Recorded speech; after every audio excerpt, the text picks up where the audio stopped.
Welcome to the second session of our series called Conversation and Inclusivity. Let me just share my screen.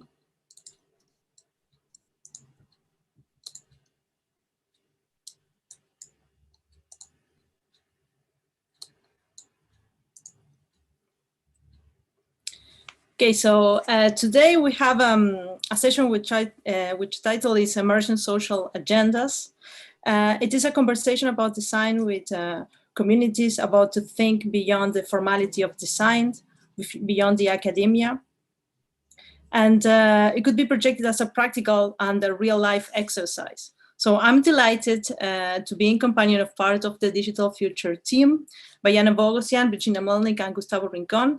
And I would like to welcome to everyone that is joining us on, today on YouTube and our guests, especially of our guest. And we are really delighted to have everyone here. So our session's Conversation of Inclusivity aims to look to certain problematics that are urgent for us today. And to give an introduction, I want to bring to your attention today to something that is important for designers and artists, such as the emerging social thinking in design and architecture. A problem that is not new, but needs to be readdressed today. So I'm very delighted to be joined for a group of incredible people.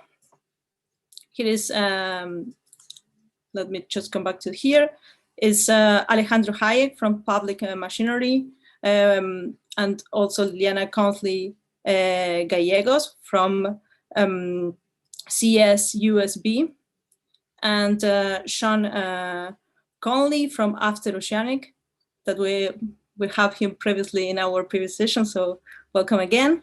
And Maria Luisa Borja from Alborde from Ecuador. So this panel format will consist an 8-10 minutes minute talk, followed by a moderated conversation with the rest of the panelists, and we anticipate that we are still here like 2 hours. So let me introduce a little bit our guests today. So let's start with the order that they will be presented. First, Alejandro, welcome. Alejandro is an architect professor of Umeå School of Architecture in Sweden. His research examines the relationship between public space ecologies and post-industrial networks and governance policies. His work explores social innovations that integrate science, culture, and local intelligence. His projects are developed at the intersection between design, arts, and engineer, and is focusing on technical hybrids, derived technologies, and building components through human and material resources. Welcome, Alejandro. And then I'm going to present Liliana Conley Gallegos, that I really would like to share your bio, because I believe that it's amazing. Like, she defined herself like a civil disruptor who doesn't know her place, as an Optimus Prime trauma transformer con legua de machete. She said that she cannot help to experiment with everything, including art, virtual reality, and all forms of media, with the goal of advancing a certain decolonial turn. She defined her life like interactive media art production that reconnect Chicana, Mestiza, indigenous wisdom, and conocimiento to their ongoing project of modernity. As a transfronteriza, which is a really beautiful concept. Transfronteriza is a perpetual border crosser. The current limited perception of what the research, media, and technology can be and do be like a Yankee Jungyard, from which places are upcycled and reproposed to amplify individual and collective expression, community healing, and social justice. So I really wanted to read your bio, because it's amazing. And also Sean Connolly biography, that he's an artist, architect, operating as a sculptor, land artist, data analyst, experimental cartographer, filmmaker, architect, landscape architect, expert witness, geomancer, mystic from Honolulu, I love this, Hawaii, identifying as a ghost in the field, a ghost in the field. That's a really incredible definition. And intervene and address the complexity of indigenous futures for Hawaii. So Hide, as he defined himself, founded after Oceanic's a project for architectural landscape infrastructure and art to represent their artistic social practice emerging to assist in the contemporary recovery of indigenous systems as the basis for an ecological revolution in architectural landscape and urbanism. So Sean is currently an adjunct assistant professor at Columbia University Graduate School of Architecture, Planning and Preservation. And last but not least, Maria Luisa Borja, who is one of the principal of Alborde Arquitectura, with David Barragán, Esteban Benavides, and Pascual Gongotena. I read all the names of the studio because they define themselves not as only one person, but about all the entire office as a way of living. Alborde is an office located in Quito, Ecuador, and which has an improvisational collaborative approach to design. They define Alborde as a way of living, as I said before, and they approach architecture from all its complexities and to find a space to operate in the cracks of the system. They are resilient by nature and reluctant to dogmas, and their thinking had been built in the daily work with their hands, far from theory. This is really great, and very attached to the local reality. So their product always seeks to promote local development and have a high component of social innovation. So I'm sorry I take all this time to introduce themselves, but I believe that the way that you define your practice, it's important and really important to understand what we are going to be talking today during these conversations. So the last time I will take is to say that this event is part of a series which is a conversation on inclusivity. This is our second session, and I will just read a little bit about the event, about the series. It's like, today we confront radical and accelerated change in all aspects of human existence. This recent global crisis is also time to rethink existing modes of operation and initiate a new range of innovative possibilities. This vision requires new conversations to inspire behavioral and systematic change to address shared local and global problems, including climate change and social, political, and economic inequality. We ask our community of artists, architects, authors, curators, entrepreneurs, scientists, policymakers, scholars to share their research in pursuit of starting to formulate the seeds of a new paradigm, shifting, reconstructing our future environments. The conversation of inclusivity consists, as I said before, in a series of panels, and this is the second that we are presenting today, which is immersion social agendas. So and let me just address the question that we put here, but I suppose that we are going to think more questions together. But in an ever-changing context, emerging social agendas remain in both architecture and art, redefining the boundaries of disciplines and rethinking the relationship between technology and society. How do we project community models for decision-making? What can we learn from the existing social models? How can participatory design change the future of disciplines? So let's just leave the floor for our first presenter, Alejandro. Alejandro, welcome. The floor is yours. Thank you, Marina. Right, let me share. Please confirm everything's okay.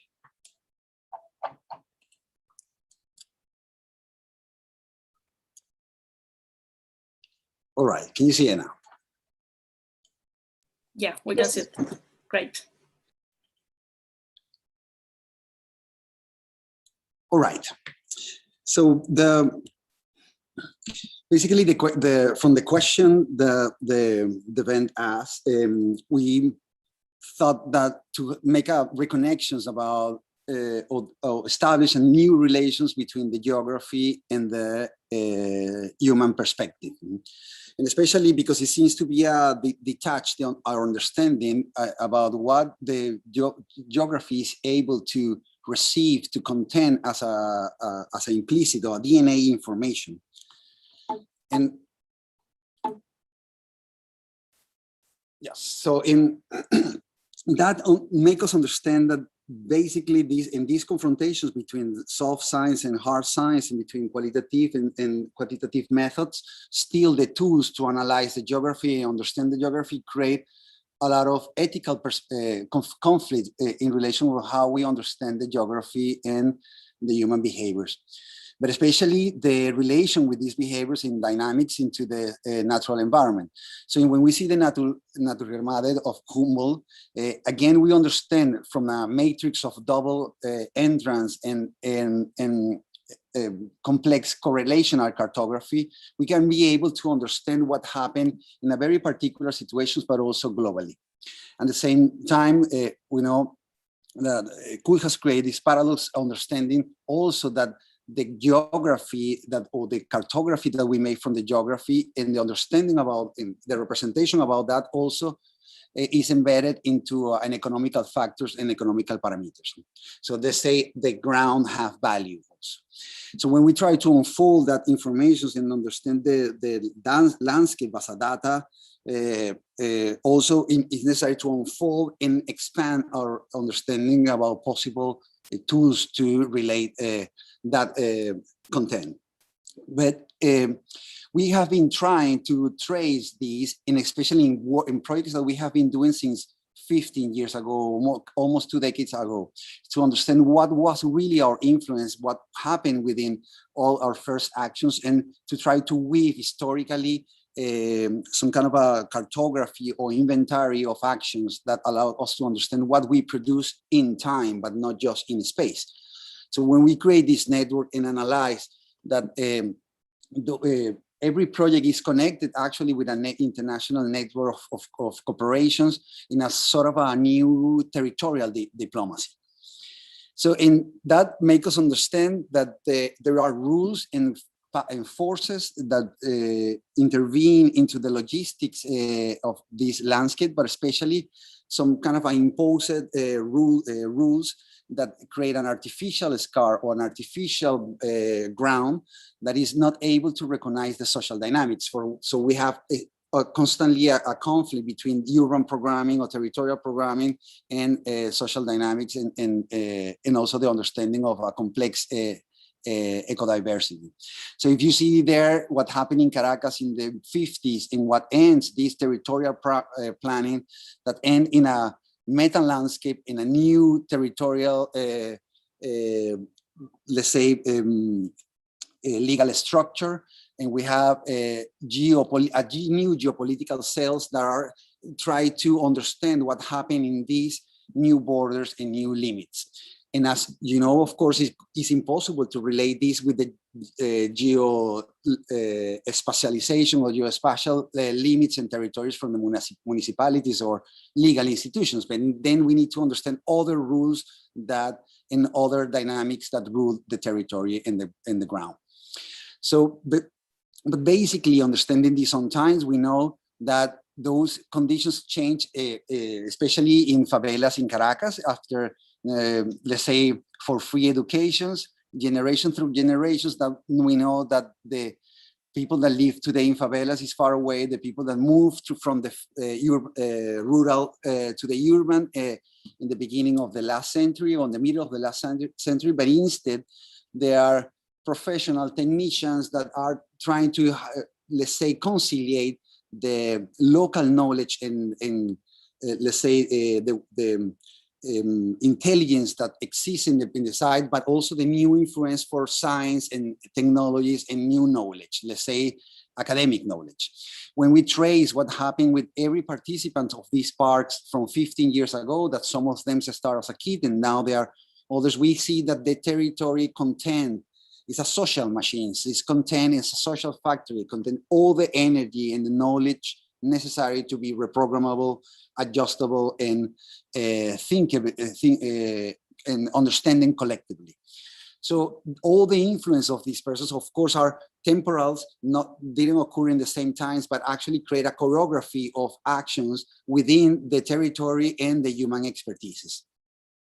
When we try also to see beyond all that, what happened really with this autonomous cultural space in the city and what really happened with the legal structure, there is a confrontations in terms of governance.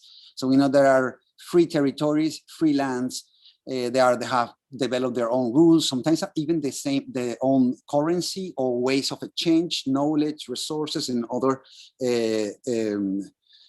resources. So, but then also we can see that they are organized in the new geopolitical orders and under conflicting into the established juridical orders, and then also how the municipalities and political influence and power try also to contain the energy that comes from this autonomy and this new sovereignty. But what happened in time is more fascinating than in space. So the endemic plans, or that the communities are able to understand and recondition their spaces, so then produce a cycle that allow nature to perform. And then the time of architecture or the urban space transforming the time of nature. So new ecosystems that are moving within the urban and the urban environment and the natural environment, and some logistics that happen embedded in a more complex ecosystems. So it's not just to plan the soul, but instead to, in that case, that we open holes in a parking lot of 7,000 square meters, abandoned, that the community reprogrammed for 50 years. Then what is more important is that then the conversion of this abandoned parking lot into a urban forest, and how also this reconnect us with very ancestral practices in other local intelligence. But the new social environment and this new emerging environment that is not controlled by institutions or by ruling by the power of institutions, but instead create new dynamic network governability and a ways to translate and have other protocols of knowledge exchange. So then we have, of course, the formal arts operating within this let's say informal or self-government space, but also urban arts, and in between these two conditions, these mestizo conditions, is when actually happen this new culture, this new urban culture that make a hybrid or hybridize those conditions of contemporary society and traditions. But most interesting is in these self-governing zones that all the innovation that happened through the necessities and through the local resources and few resources is that this improves abstract thinking and subjectivity within the community. So this creativity who will start to rule in these operations and assign new values to materials, new environmental conditions, in new way to relate to each other, but also discover tools and new protocols to work. And then the notion of labor in contemporary society shifting into not being, let's say, controlled by these local forces or these national forces, but instead recreate a new system of value within these geographies. And the values coming from the material perspective, the molecular perspective, but also the regional, and also the planetary perspective.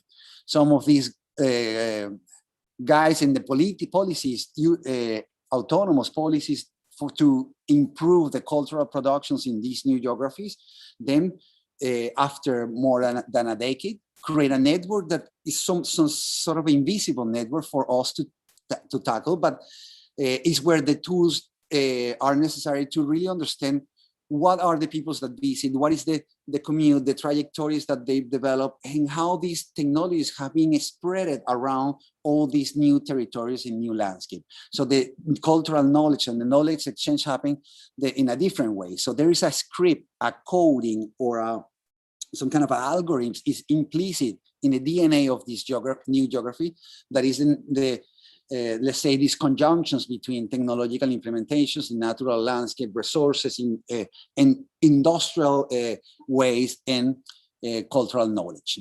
So these meta territories that are ruling by certain logics of occupation, but of course certain logic of that coming from the landscape and from the geography, is something that we like to invert in this job work that we recently made together with my colleague Luis Pimentel and Senia Jubei in Favara and Cultural Park.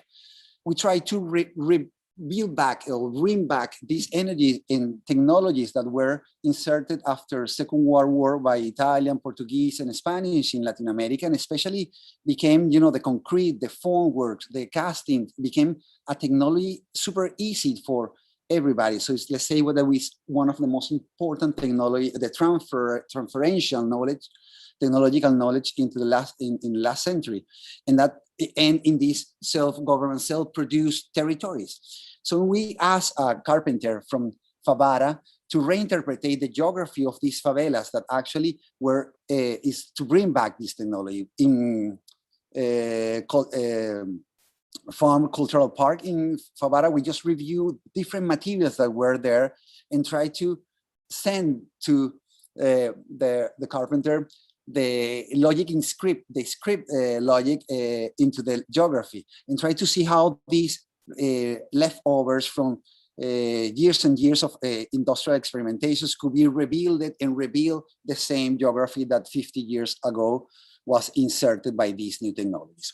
And that is an exercise that's coming, of course, as an artistic exercise, but also is able to reconnect globally a culture and understand and trace our values, our cultures, and our cultural exchange, continentally, but also globally. One of the things most important that we have been doing also in our series, again with Senia Jubei, in our series of workshop, Sol y Sombra, is to, of course, confronted by these situations that we cannot operate on ground, or it's difficult to operate on ground. From last year, we made our first online territorial diplomacy workshop. And it was based on to tackle with different students around Europe, Asia, and Latin America in a kind of a transnational collective research. We try to address the problem of Venezuelan migration in Colombia. And so we basically intersect the coordinates from the trajectories and travels of migrations from experiential and narrative that we document that coming from social medias and for interviews and other, let's say, tools, and we're trying to intersect it with QGIS and territorial representations to see what happened within Facebook or social medias and QGIS and territorial three-dimensional and immersive space. And then when we intersect the frontier with these trajectories, and then we found points where there were shadow ecologies, shadow economies, different ecologies or economies from people selling hair, or things that were trapped in hidden into on international discussions, and they make us reflect about these the information, the data that contain the territory, and also how to operate in this situation of pandemic that we are not on the ground, but in a more global and relevant topic. But then also to prepare the space to then jump and try to have really physical and digital connections that support to each other.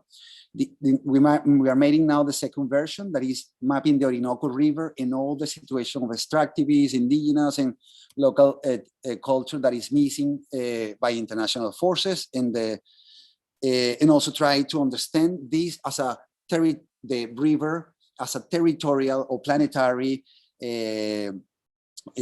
strong biodiversity space, and try to cross information of these categories within the landscape. So that ends into integrate methods of, let's say, sometimes using some media that have been manipulated to hide the condition of the landscape, but we try to see how you see these glints or patchgrams to try to avoid to see what is actually happened there. But intersected that national informations, but some planetary informations, but informations on ground, we build these maps to understand that real condition of the landscape. We made recently also with this fantastic group with Josme Alvaro, Salvador Gaudio, and IAC in the Urban Lab studio. Also to understand, we try to see if these scripts could be able to apply to farm and agricultural fields and understand the relation with the social and always this conflict between the agricultural field and the settlements. Same as other research with Rice Institute here in Sweden and Geneva University. Our series of eco-condensers that try to operate in this transnational, in the frontier between Turkey and Syria, understanding the rivers and the capillarities, and to see how we can create a project that is a project that understand the border as an opportunity. But the last project that I'm going to show is bring back again this possibility to understand the coding, the script, the algorithm of this social data, social machine embedded in the geography. How could operate happening in New Zealand in Christchurch after a devastated earthquake that deleted or removed 80% of the grid. And we were there with gap filler groups and other collective groups trying to mapping and analyzing networks of support and coexistence and cooperations. Because it already in Christchurch were the enough energy to reprogram the landscapes and including these social and environmental factors. We found a way to see all the initiatives that move from art, science, local culture, and let's say soft disciplines and hard disciplines, but also other forms of cultures, and map these networks that we distribute in a timeline to see how we together we cooperate in a kind of a collective choreography that activates the ruins that the earthquake left, and especially work with some kind of also in between space with the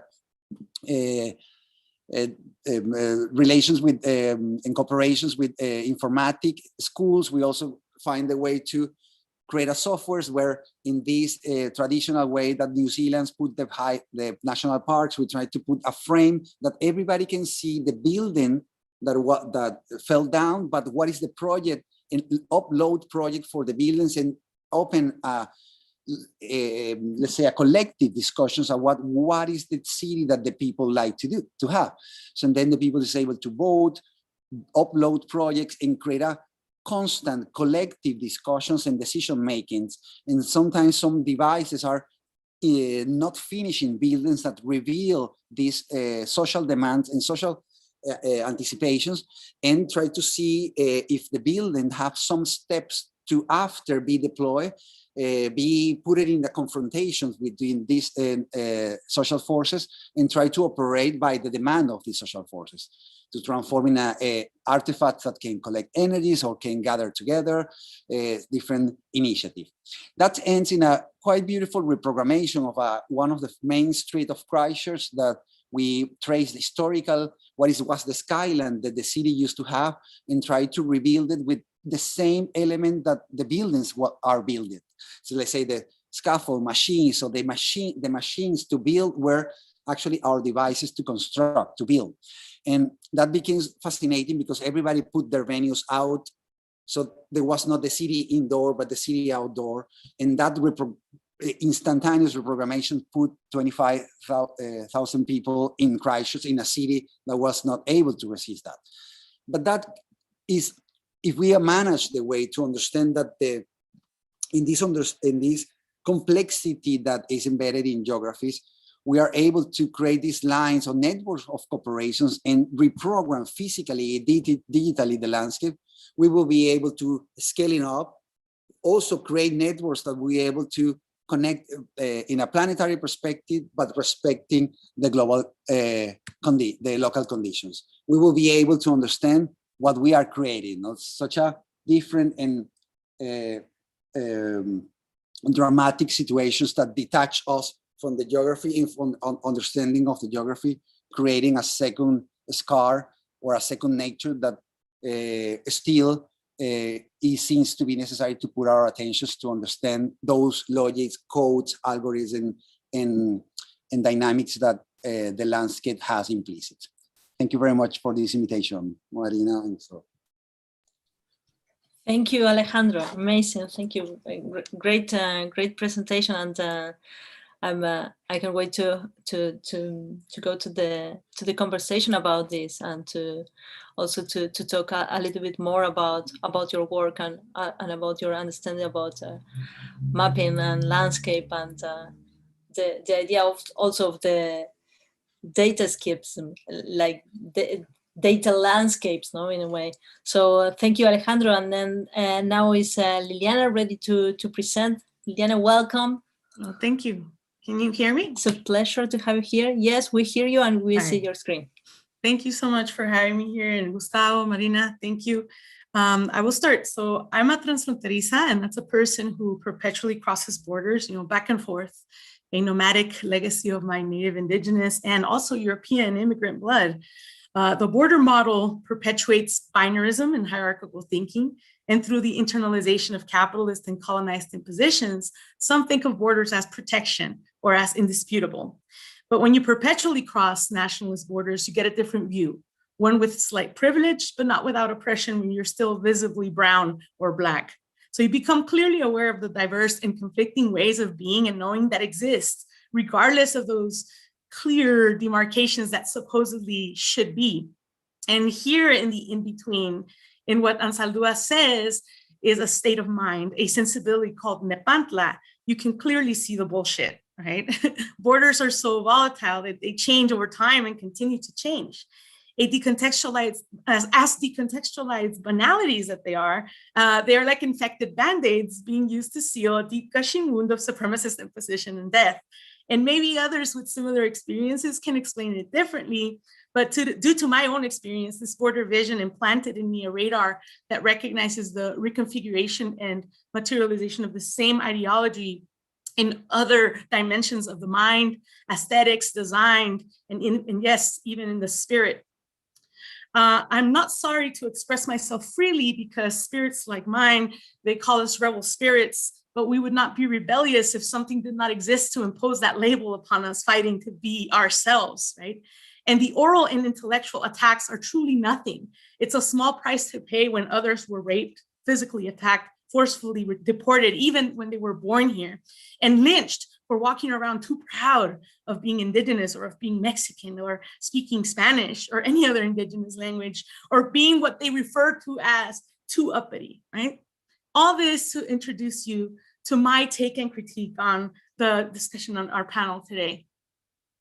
My research and praxis is mainly influenced by Mexican border and indigenous American formats of resistance and survival within coloniality. In Somos la Dignidad Rebelde on Mexican indigenous praxis of resistance pedagogy, no longer misappropriated under US innovative methods, published by the Latino Journal of Latinos and Education, Taylor and Francis online, I talk about the misappropriation that takes place when we refer to these methods as innovative and or as the result of a supposed new idea or even the crisis that is supposedly new, right? Such as a pandemic. Participatory design is not something that arose in Scandinavia in the 1970s for the idealization of mass production. Participatory design is how communities have survived, and the attacks also on their existence beyond the initiation of the 529-year pandemic, right? Let me go to my next slide. So participatory design has its own tradition in the cultures of indigenous and people of color directly related to colonialism and their descendants. With the first public appearance, for example, in January 1st of 1994, the objectives of the Ejército Zapatista de Liberación Nacional clearly stated that they rejected the neoliberal political system of Mexico with its promises of modernization and excluding indigenous peoples. And their goal was to establish a participatory democracy, something that we are yet to see here in the US as well.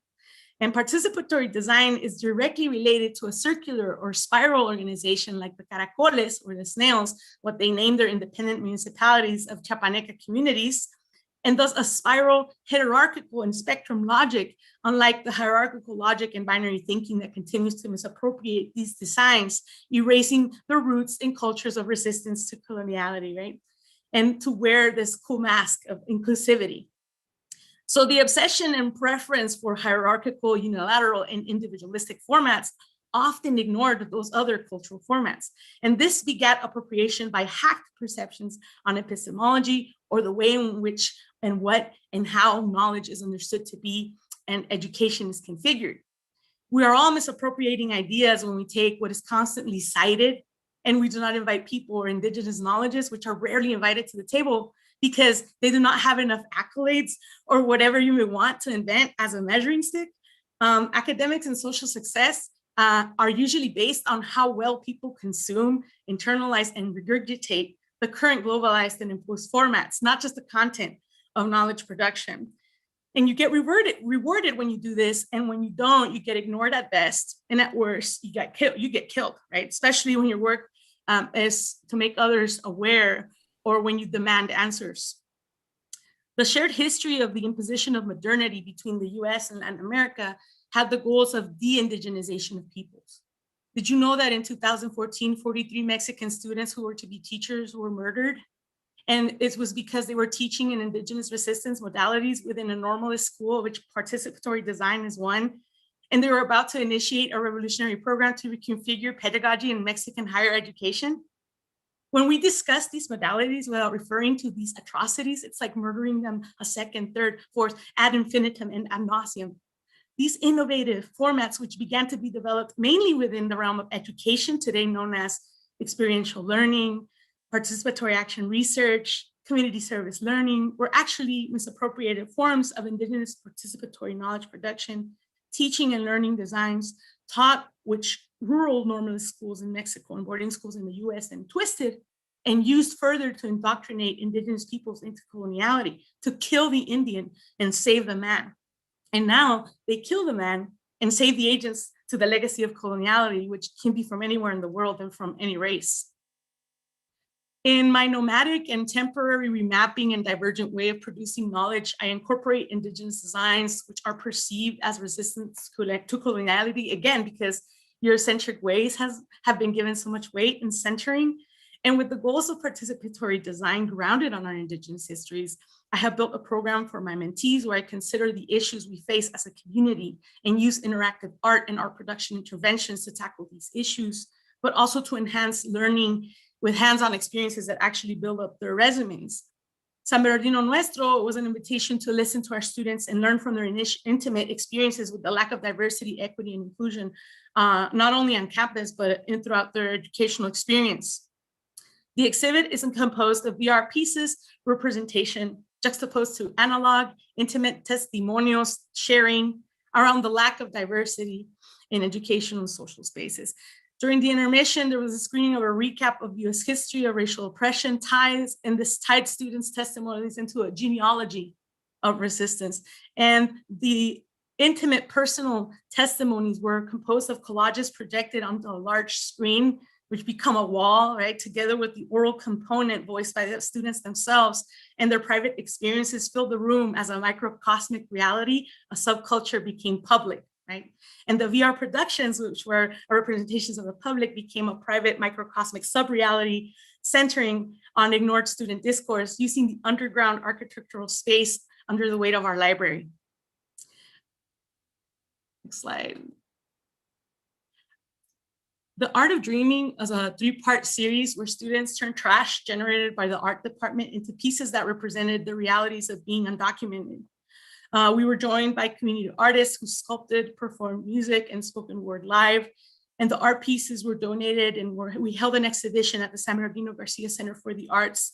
And finally, all these pieces were auctioned off during a gala event, and all proceeds were donated to the CSUSB Undocumented Student Success Center Emergency Fund, because students were having problems with all the red tape, having to fill out all these forms when they need money now, right? So this supports students without none of that added bureaucracy. And it also helps students after the election of Donald Trump, when everybody was basically shattered. Aquí estás mute. Okay. Cultura y Resistencia is a VR project, structure, intervention on stereotypical images of border culture, showing the sensibility of transfronteriza knowledge production, rascuachamente, and in pedacitos or in pieces, porque no hay de otra, right? And student participants lose the stigma of using technology when they learn that our ancestral cultures mastered those paradigms thousands of years ago. And I use this piece as an invitation for students to experiment with technology and remind them that they are the future of this rebellious resistance.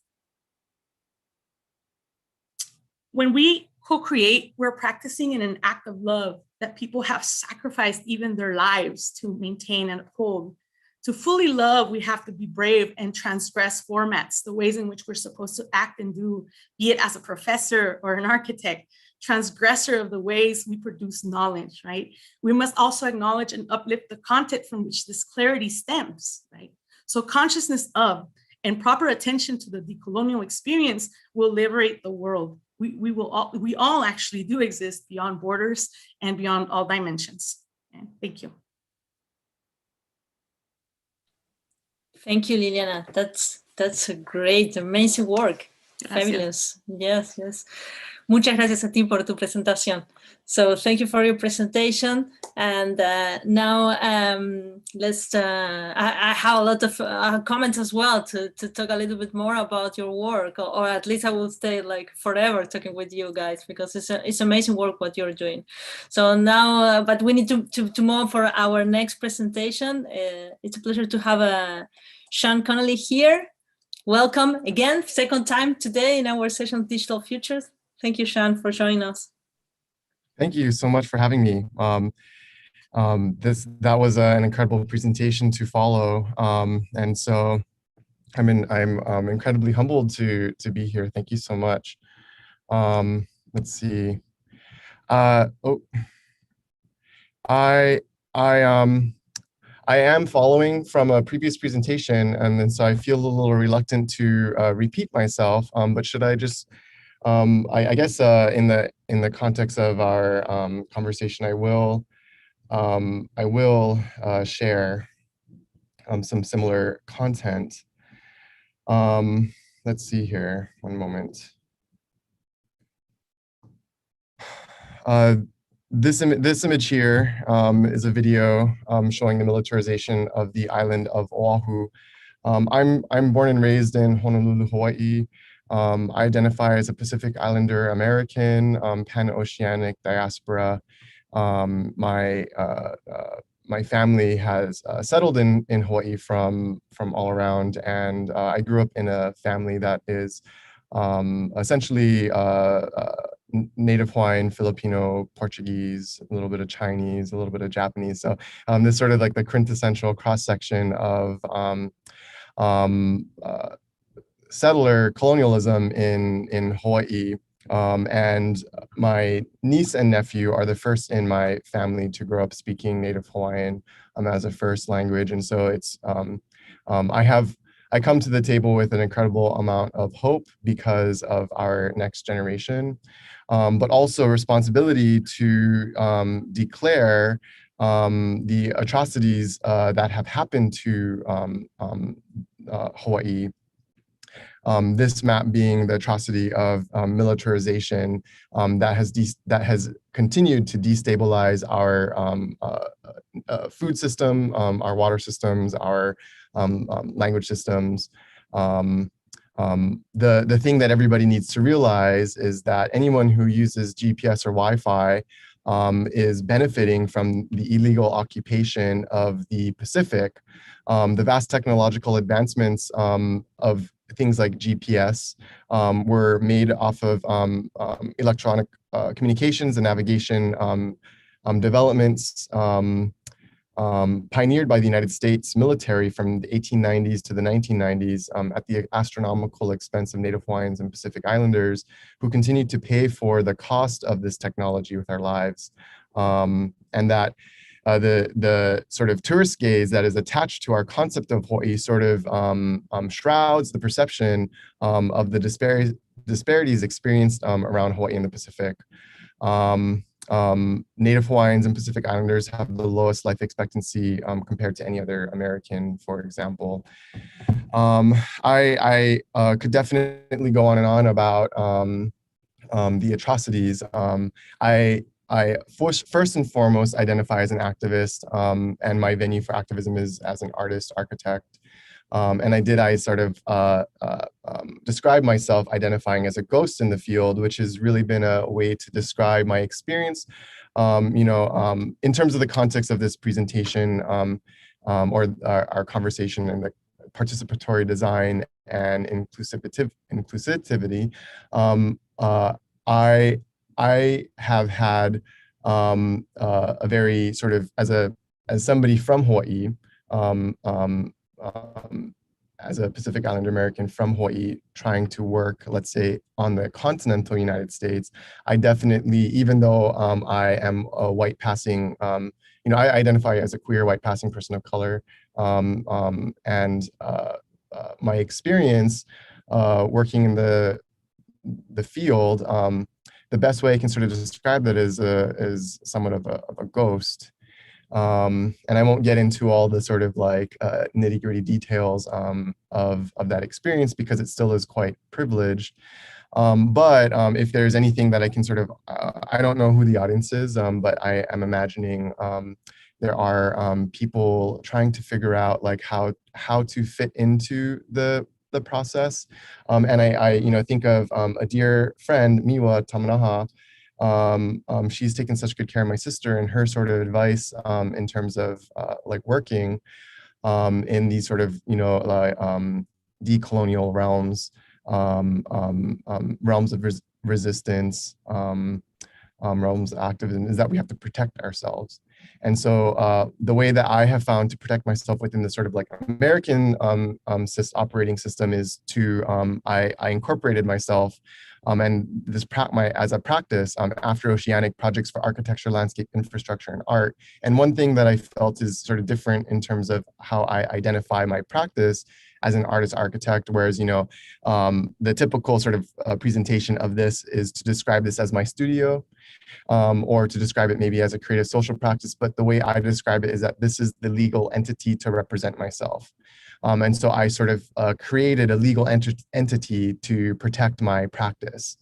So I don't really think about it as a studio. I'm not trying to think about it in that kind of way. I'm thinking about it clearly in terms of these kinds of how to one of my collaborators, Dominic Leong, we have a collaboration called Hawaii Nonlinear, and I've been learning so much from him, and he talks about the issue of legibility, how to make myself legible in this field, because if you want to participate in the field, in terms of the accolades that was mentioned and all that kind of stuff, it's a struggle because it's a conundrum.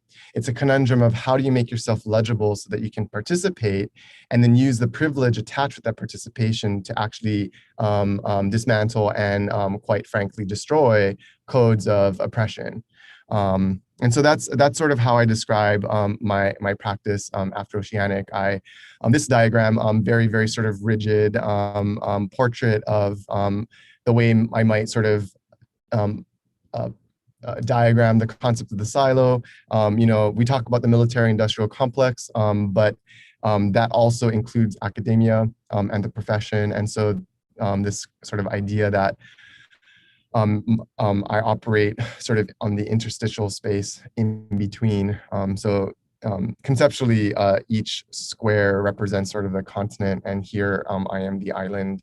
I'm sort of in the ocean,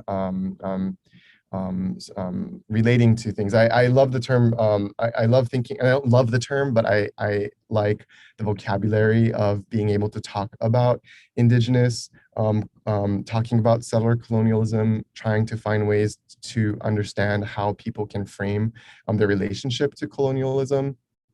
And so one thing that I try to acknowledge in my understanding of worldview is that there's definitely racial issues that are fundamental to unpacking the United States, but there are also the sort of issues that are attached to the phenomenology of being raised on a continent versus being raised on an island, albeit a volcanic island. And so I'm really excited to be part of the conversation.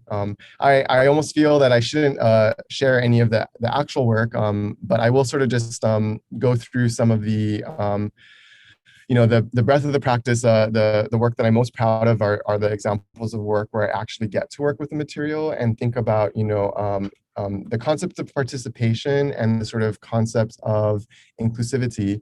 How do we extend that to our non-human actors like land, plants, animals, etc.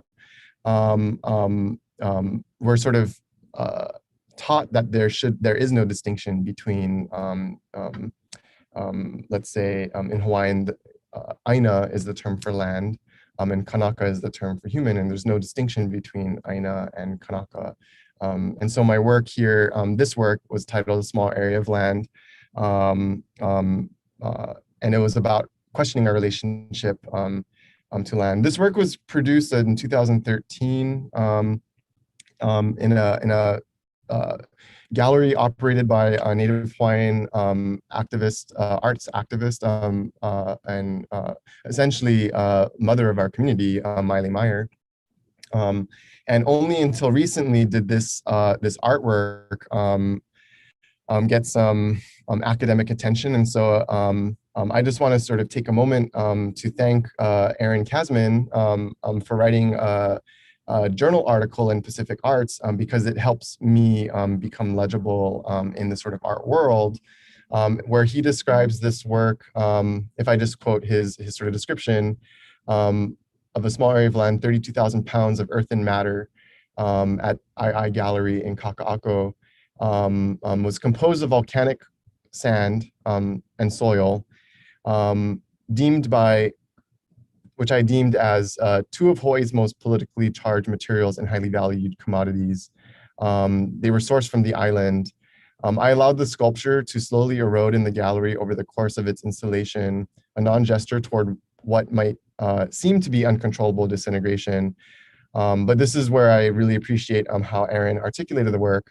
A small area of land adds divergent dimensions to Euro-American art movements, pushing back against the rigidity and firmness of minimalism and the grand impositions of land art that initially inspired me.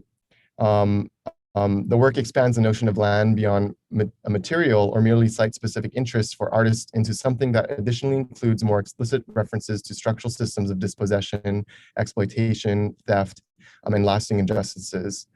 The work amplifies relationships to land that do not rely on economic value in the extractive capitalist sense, so much as values that link indigenous onto epistemologies with ecological flourishing, providing an avenue through which we can think about histories of land, labor, and the increasing disassociation between the two, as well as how material choices are imbricated with personal and political complexity in Hawaii. So that's a lot of academic language that I am sort of unable to access myself, and so I really I'm happy for the community to provide that. So these are some images of the work, and for some context, the part of the core issues of our sort of situation is we do need to sort of reconfigure our concept of land, but also just completely replace the dominant sort of perspectives of that. So in terms of the material systems are attached to processes that involve people. In Hawaii, 90% of our food is imported. Building materials are imported. So this piece, Thatch Assembly with Rocks, was trying to create a moment to intervene in the history of architecture in Hawaii, in specifically modern architecture, and sort of recreate a moment that didn't happen, which is the participation of indigenous materials as the basis for architectural achievement. At the time when modern architecture in Hawaii was, modernism in Hawaii is a tool of statehood. And so the United States utilized modern architecture as a way to promote and solidify the settler colonialism in the city. And so this sculpture was sort of creating a moment to include the material of lolu palm as a basis for thatching. Lolu palm is endemic to Hawaii. Thatching is a sort of universal sort of technology, but one that is sort of like oftentimes referred to as a derogative, in a derogatory manner across the history of architecture, where there's a sort of like distinction between what's considered modern and what's considered non-modern or primitive. And so this work was trying to push up against some of that and highlight the sort of advancement of a material like thatching, where you know, if this was a metal roof, you would not be able to lie in the space in the middle of the day because it'd be so hot. But the thatching, the native material, has a utility where the thermal efficacy is a way to make legible the advancement of this material, and then really understanding how the material reconnects us to place. The planes of the work were inverted so that the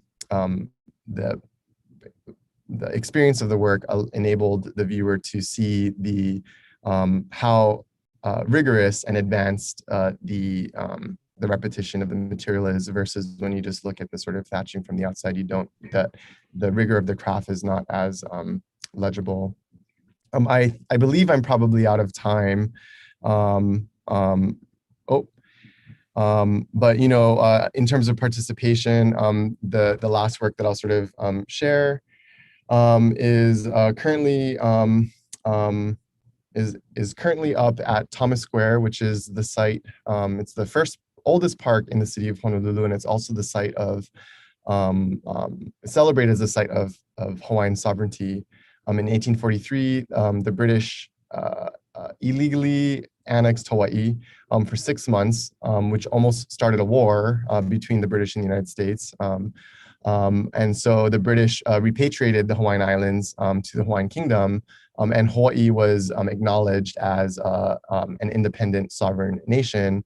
And so this sculpture here, I collaborated with a Native Hawaiian artist named Kupihea, who helped to install the canoe lashing. And it was a really important work for us because he had previously he's also an artist, and so he previously had, submitted a proposal to produce a sculpture here in this park that was rejected. It would have been a beautiful proposal. It would have been like a large bust of King Kamehameha III, but it was rejected. And then settler colonial white artist from Oregon was instead selected to produce this sort of premier sculpture in this park. And so when I had the opportunity to do a small sculpture on the side as part of their program, in terms of participatory, like one of the questions is, how do you integrate participatory and inclusivity at the governmental level? At the large scale community level, but then there's also the responsibility to embed that within our practice every day. And so I think that's where collaboration is super important. That's where the knowledge exchange is important. Yeah, I will leave it at that. Thank you so much for having me. Thank you, Sean. Sean, it was an incredible work and a beautiful message in so many ways, and so necessary to talk about a lot of things that you mentioned. And it's like also like a pleasure for us to have you here, in terms that we can see what is going on in Hawaii and what you share about your work with the community there. So I have a lot also, and I suppose that all our presenters today have a lot of comments, and we want to have an exchange with you. But now we have to move on to our last presentation today. Last but not least, Maria Luisa from Alborde. The floor is yours. So welcome, bienvenida.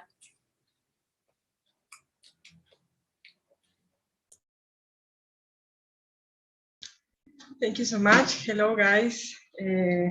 Sorry for the interference. I was with a few problems with the internet. Okay, I'm sharing the screen now. Okay. So thank you for inviting us to this event, Digital Futures. I am going to explain an overview of the work we have been doing. So we are Alborde, an Ecuadorian studio based in Quito. We started our practice in 2009. I'm going to tell you a little bit about our projects in these 10 minutes. I am going to start with some points about talking about the local. So for example, we make schools here in this area. Is a very rural area in the coast of Ecuador, 3 kilometers of beach, 300 hectares and 30 families. We start working here with the community like more or less 10 years ago.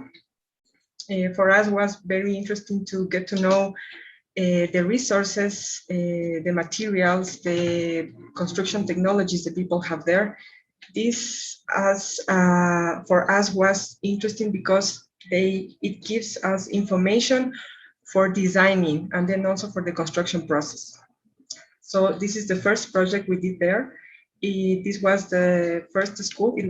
This is the old school, and this is the first school we did there in replace for the other one. And then we did 2 more schools there and a couple of other public facilities there. All of these constructions were with the community involved and some voluntaries. We paid attention a lot on the construction techniques and on the, as I told you before, on the resources at that time we had.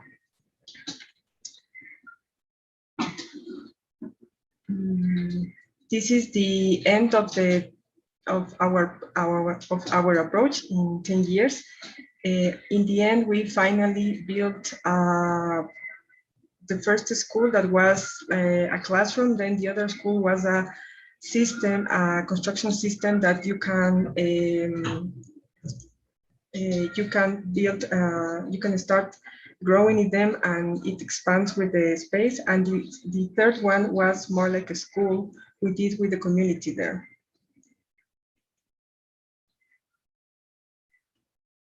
This is another approach of the local and the rural areas. This is in Chile. We finished this project in 2019, last year, 2020. We made here a sustainable school, rural sustainable school. So the idea was to find, this is a project that comes from Uruguay. They already have built 2 other schools, one in Uruguay and one in Argentina. And they called us to make the design here in this school in Chile.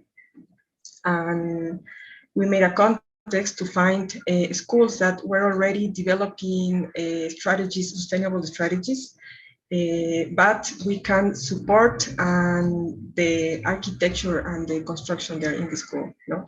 So we can support a process that was already existing. So this is a school called Los Zárate. It's in a small town, 500 people there. It's a public school. So it was interesting how we can also work with the public system there. We were a lot of people designing, building. We have also experts on different sustainable technologies. For example, we have the experts that design the whole the water system, also the energy. We also work with local materials to have isolation in the school. The idea was also to, with the architecture, make this school that doesn't need heat on winter, like electricity, for example, or you can, or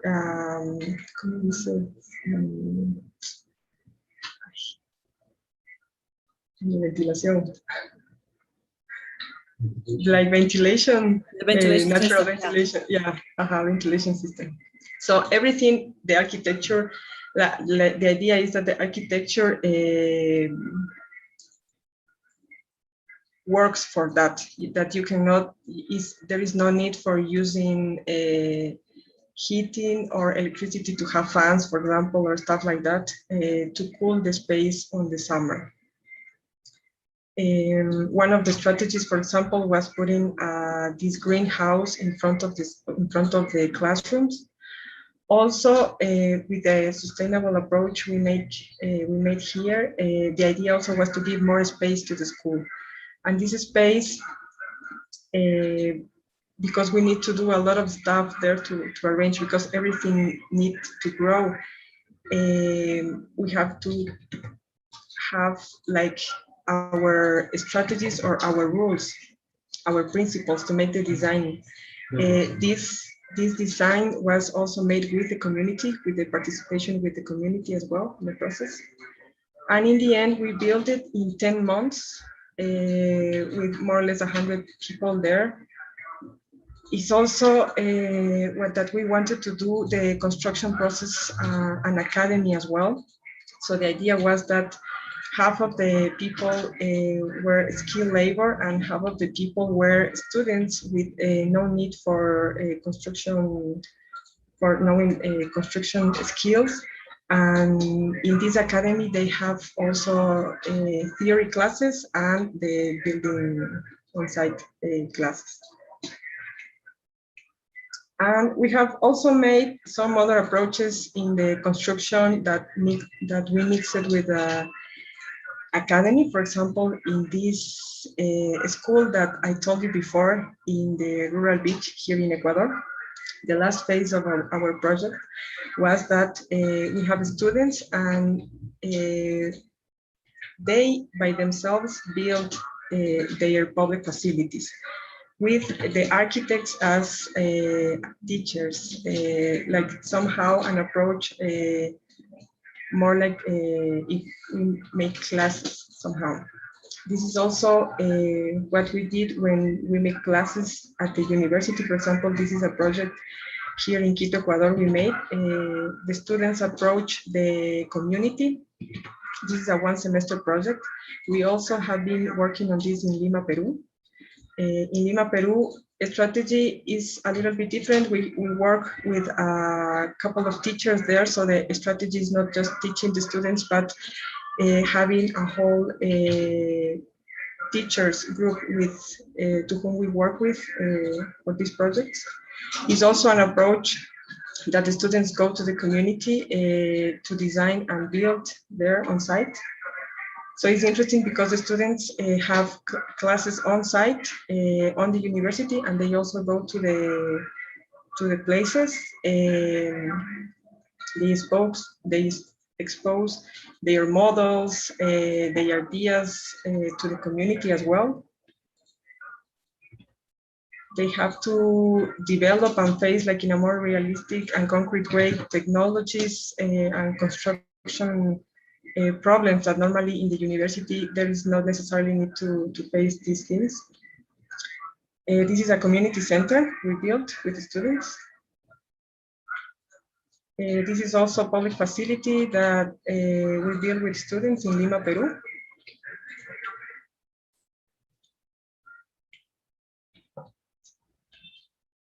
So you can see the context now here. And I am going to also talk to you about sizing opportunities. This is a project we made in the context of the earthquake here in Ecuador in 2016. So this was the epicenter of the earthquake in Pedernales in the coast of Ecuador.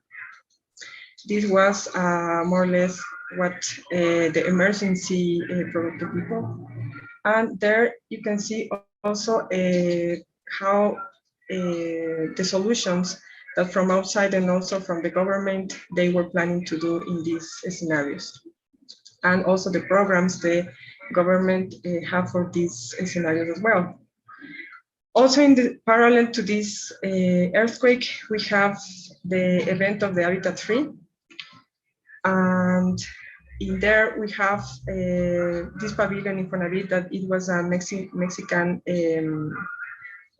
agency that they built this pavilion and they want us to reuse this pavilion. We make participatory design. We work with offices, young offices, architecture offices here in Ecuador. We make with them the participatory design, and then we build more or less with a model similar to the projects I explained you before with the community as well and voluntaries. And we made a lunchroom here. This is a town called Guadurnal, also was affected by the earthquake.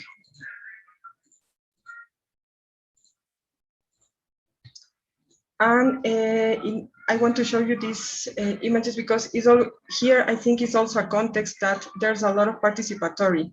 It's not a thing that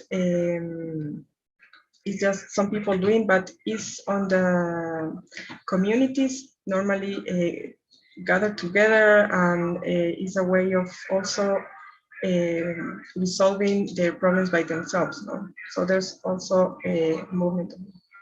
And that's all. Thank you very much.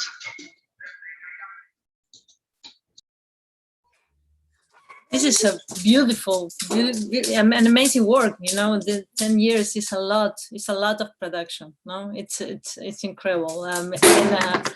It's so great to have you here. I'm sorry, just a second. I have a problem with my dogs, and this is the thing of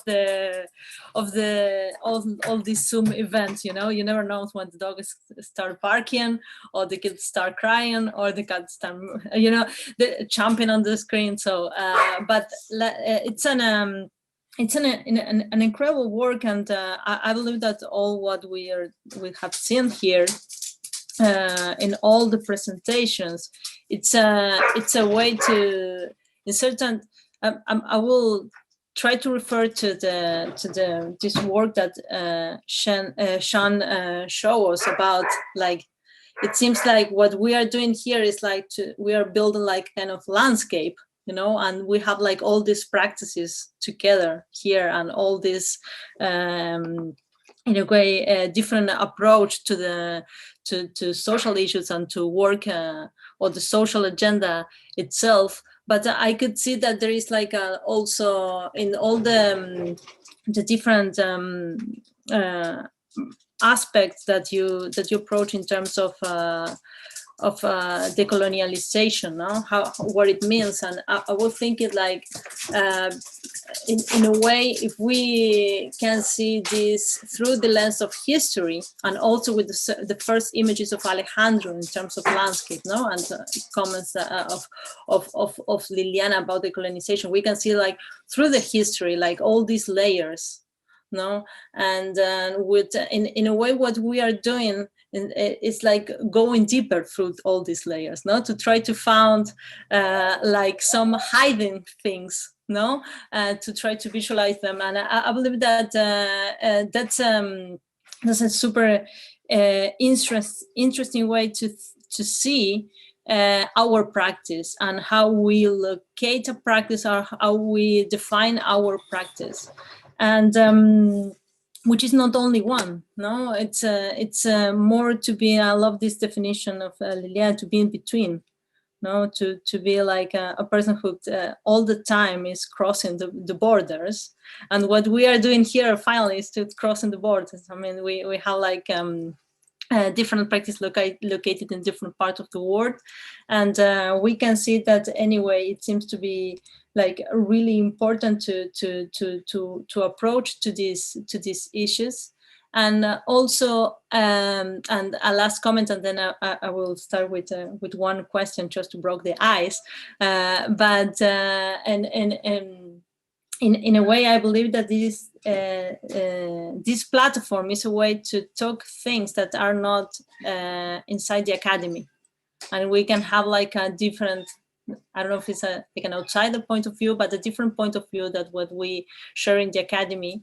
And one thing that I can also see because yesterday we have our session in education, and I could see in the practice of Alborde, for example, that you have like this idea of the learning process with the practical process working together, and they are not like different things, you know. There is not like this way that we have like this kind of isolation in the academic context, that we just talk about certain things and we don't see it like this practical approach, and to put the hands to do something, and the embodiment with what we do.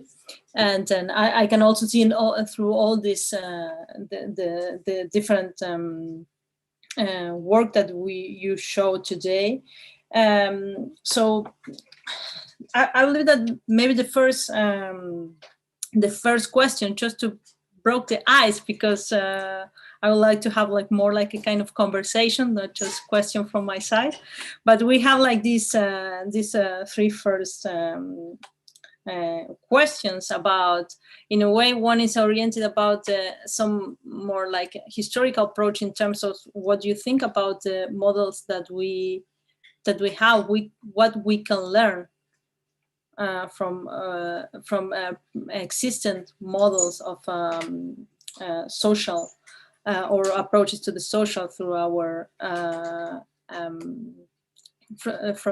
through our practice or through our disciplines, that it seems to not to be one discipline. It means to be in the border, en el borde of the disciplines.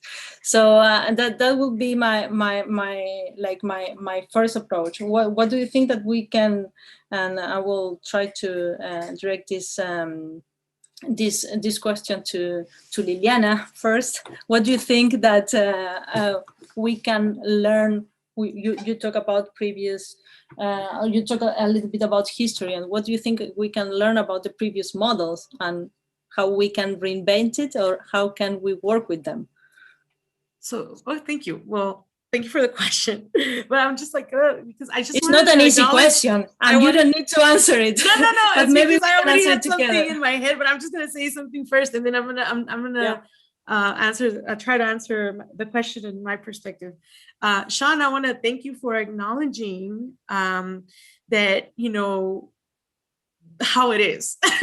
And like when I said, you know, what I said, my critique is toward the institutions and the organizations, not toward the person who is trying to survive or make change within those institutions, because that's all there is right now.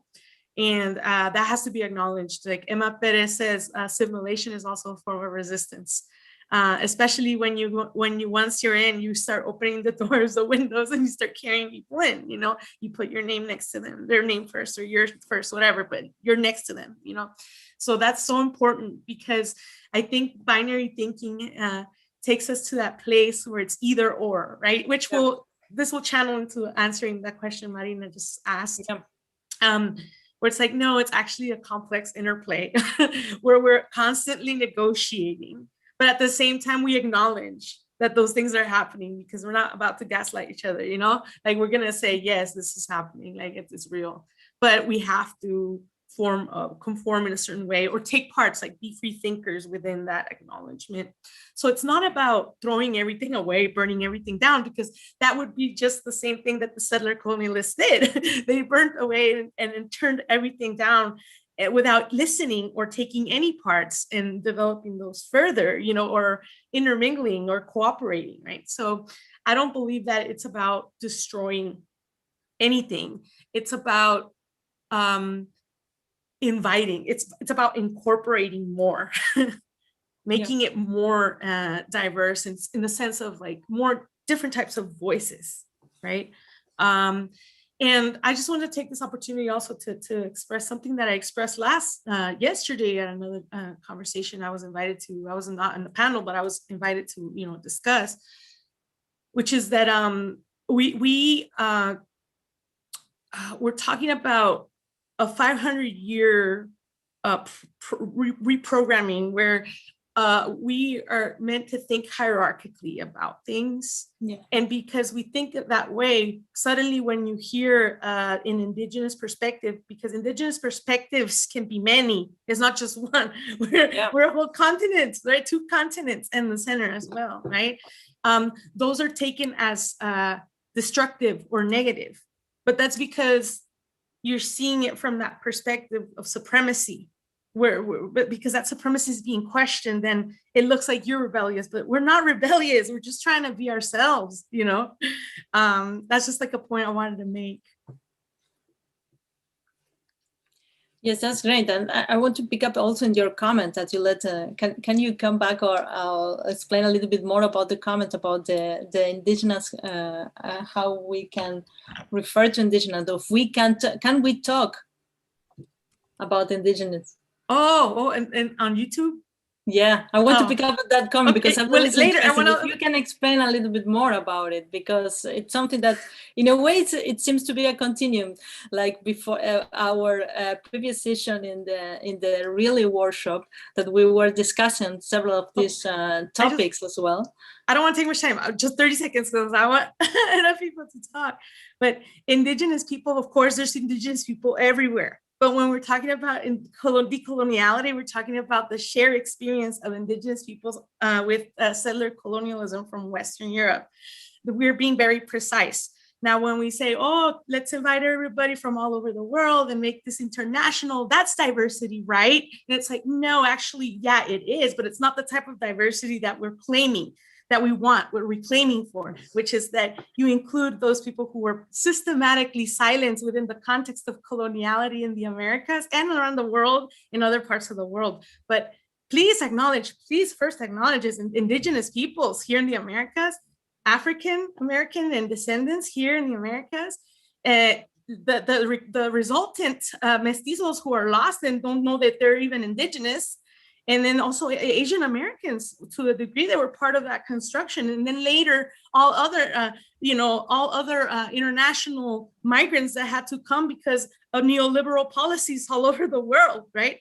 But how come you rather invite someone from, I don't know, from around the globe, and you don't invite the indigenous person that's right there next to you making all the work?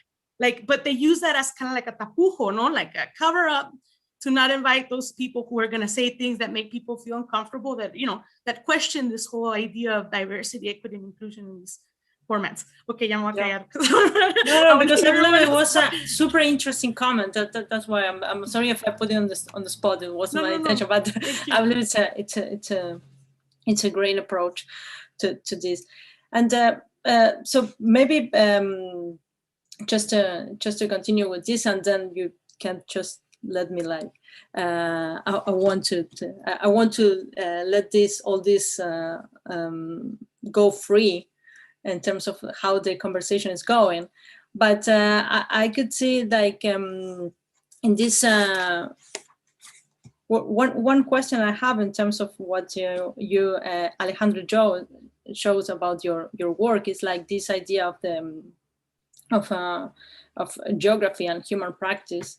And one thing I was thinking in terms of what I was mentioned in terms of the material history, that is like this kind of accumulation of different layers, no? And you consider like, okay, now we are talking about like cartographers, no? Like an architect as a cartographer, no? We came from the archive, and now we are going through the cartography studies. And if you can maybe just to say a little bit more about how is like this this idea of the landscape as a social machine, if you can elaborate a little bit more about this concept.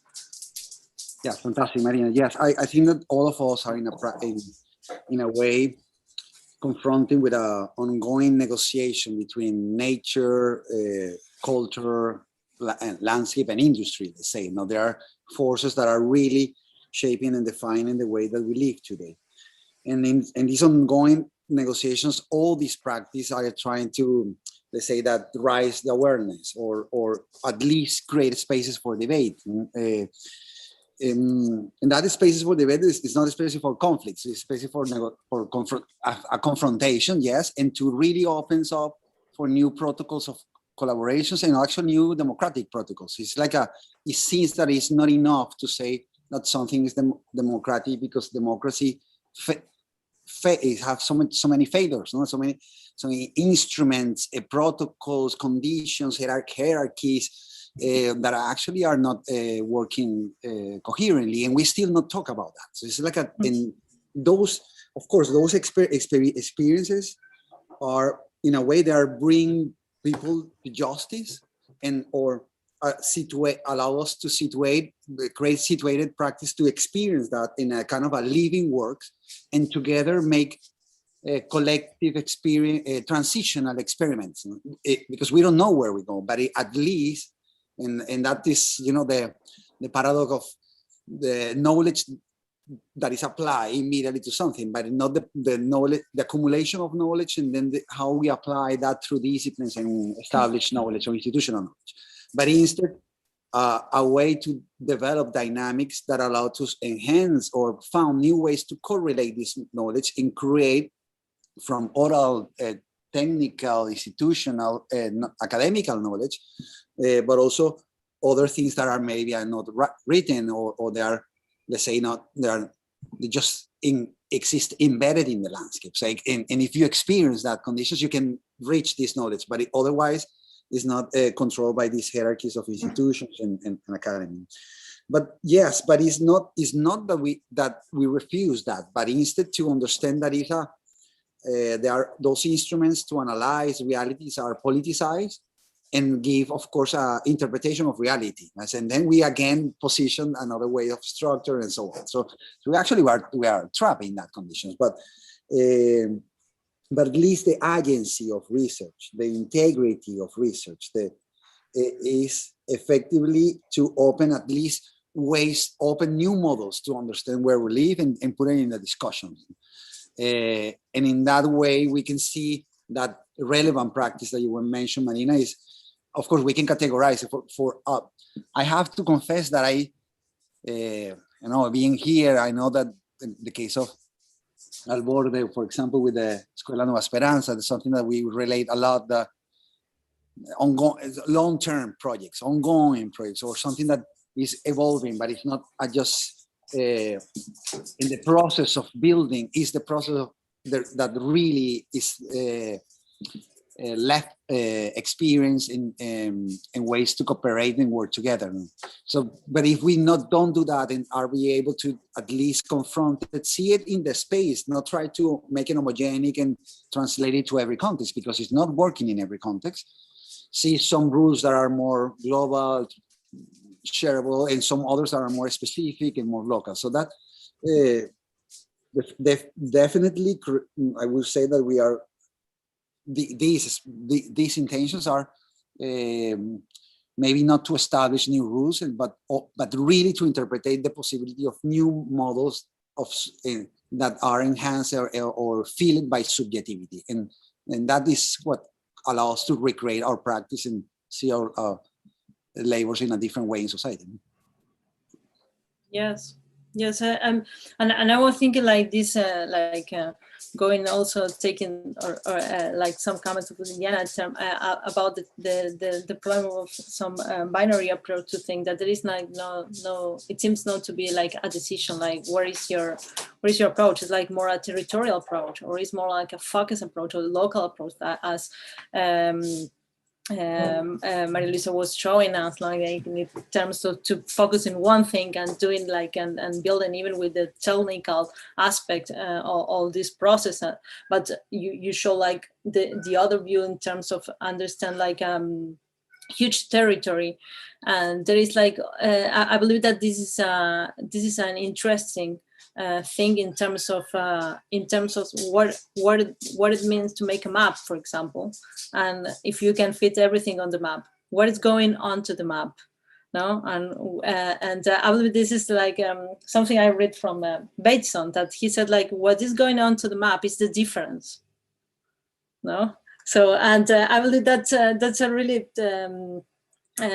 beautiful point and an important point, but because it's in one term how you can think like some larger scales, and at the same time to pay attention to something like so specific, like could be like something local, and to understand the differences on it. But maybe one question that is still problematic, at least for me, and in terms of the social as well, that is like in terms of technology.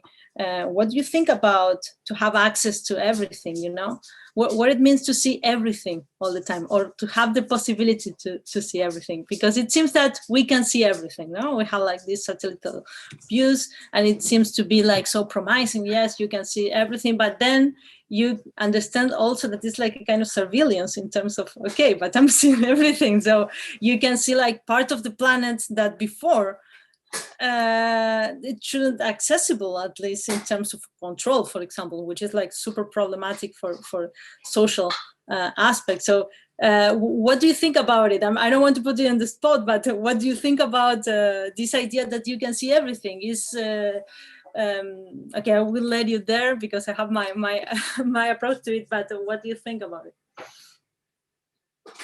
It's me, right? Yes. Yes, it's you, the first cartographer. So now it's like you're going through the total view. Absolutely, Marina. You put the point. No, the things that actually what happened in our let's say that our disciplines, or especially these creative disciplines, always need to deal with some kind of a translation that coming through representational methods. So is the translation sometimes to operate and translate or manipulate reality, or sometimes it's just the communication that is an act of creating new meanings, new values, and new interpretation of reality. So that is a quite semiotic, complex exercise, no? But even in the practices, so in our practice, or especially on the field of architecture, urban design, or yes, there's need to deal with some kind of instruments or code of representations to deal with this process, the entire process. But then in the entire process, there are forces that, you know, the construction companies, the political hands, and all the shadow economies that happen around our field. You know, it's like, it seems like it's not okay in principle. No? So I'm start to believe in that you build. I don't know, we discuss a lot about that with some of my colleagues here, that the plans is something that coming after. You know, sometimes the plans are something that we need to redraw because the plans happen in an experiment of this subjectivation or abstract thinking or creative process where we have some guidelines, we have some kind of a material approach, some notion of tools, some cultural heritage embedded in the operations, but exactly we are not where we're going, because it's where actually participation happens. And this is quite confused because it's not like in our disciplines, we give the pencil or we give our instrument to others to do the task that we don't want to do. And if some other make this task, justify our actions is the same problem. So is that in the process, there are some kind of a technicality and traditions in our disciplines, but also there are things to come. So, and if in everything that we try to make change in the society, if we follow the same rules in the establishment, of course, we can open some windows in the reality and operate, but it seems that it's necessary to have an entire reformulation of where we operate to really be effective, to be critical in, and as you say, in everything that we draw, we say, we are actually in a point that we are paralyzing. The entire society is paralyzing in a way how we speak, how we name, how we mention things, but also how we operate. But it's nice. It's nice to slow down, review, and start over and over and over, or at least have some sort of a continuity or process that feel by the experience and by failures and not by success actions, as we always supposed to do. Yeah, that's great, and I love this idea of not having plans, because finally we were like trained in the idea that we as I don't know, like as architects or as artists, artists, I believe that I have a better approach to this, but it's like this idea that we project into the future, we project us, and we believe in certain ways we were trained in an idea that we can control everything, but in a way this I believe that for example, just to introduce a little bit more about, or I really want to know more about Sean's work, and I was paying attention to your work before you came here, and I was seeing like this I love this sculpture. I mean, this work with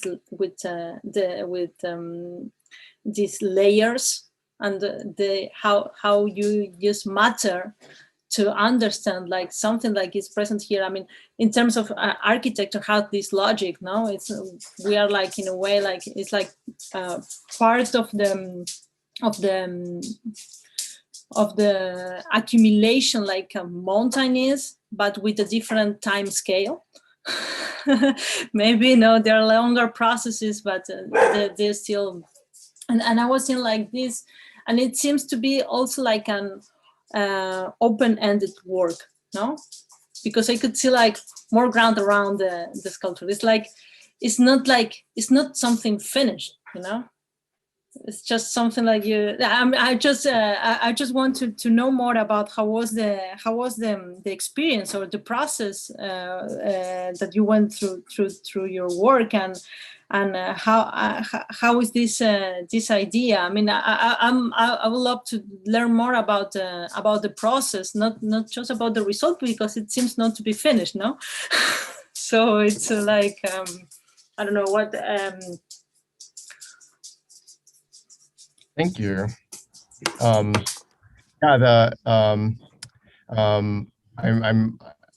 I'm a little bit of like a slow thinker, and so I'm like still thinking about the first question, and then the second question, and you know, about like the importance of history and then the importance of technology, and then so I for this is about time, which is exciting, time and process. I guess the way I'll describe the process for the sculpture has to do with this sort of story where before I was an artist architect, I hyphenate the artist architect. Before I was able to add the artist hyphen, I was just an architect. And so I had this opportunity to do this sculpture because there were things that I felt like I couldn't do in the practice of architecture. I would describe it as beyond market. You can't really get into the relation, like you can't really challenge your relationship to land within the institution of architecture. In terms of the way the institution is currently structured. And so, you know, for me, the process was really beautiful because the curator, Trisha Lagasso-Goldberg, she used it as a way for me to open up into the art community. Because this was happening in Honolulu. I was technically not a member of the arts community. I was sort of like an outsider, you know, as an architect. Architects, particularly in Hawaii, there's like kind of a clear divide between architecture. Everything's kind of like siloed. And so it was a really beautiful way for me to get connected with the art community. How do you say it? There were over 60 volunteers that came to help construct the work. And the reason why it seems unfinished is because it's not so much about it being unfinished, but it was more about allowing the work to return. You know, so the work was allowed to sort of disintegrate. It's essentially rammed earth, but therein lied this sort of like process of time, because every day the sculpture was slightly different. Yeah, so sorry, this is a hard question to answer. Yes, it's really hard. I was like, maybe just to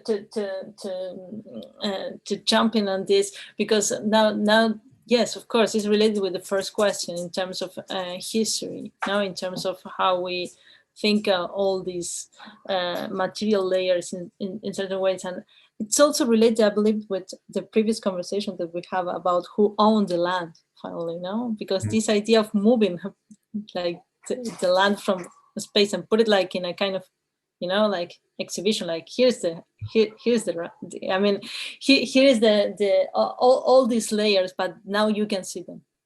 Yeah. No? Yeah, that was another. Yeah, that was another part of the work, which was the the work was specific to the island of Oahu, and there was it was sort of secret information at the same time. So anybody who would ask the right question would have access to the information of where the soil was coming from. I see another sort of question here, but I guess I just want to sort of how do we move beyond these limitations? Why do we perpetuate these obsolete institutional structures?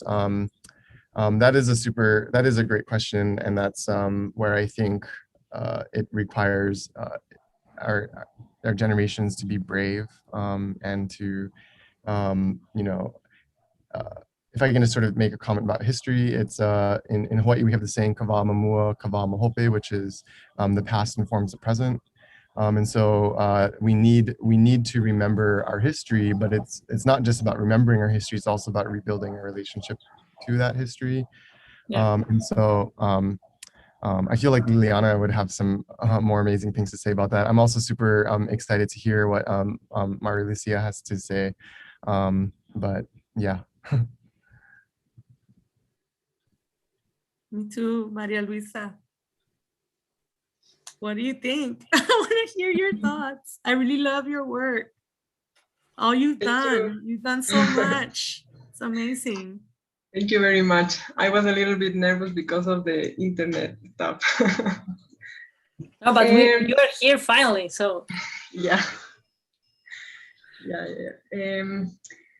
According to all of what we have been speaking, I was thinking that nowadays we have a lot of information, a lot of information from technology, from local communities, resources, constructive.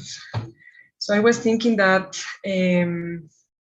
probably maybe the problem would be to have or to take like the wiser solution between all this spectrum, very diverse from of information.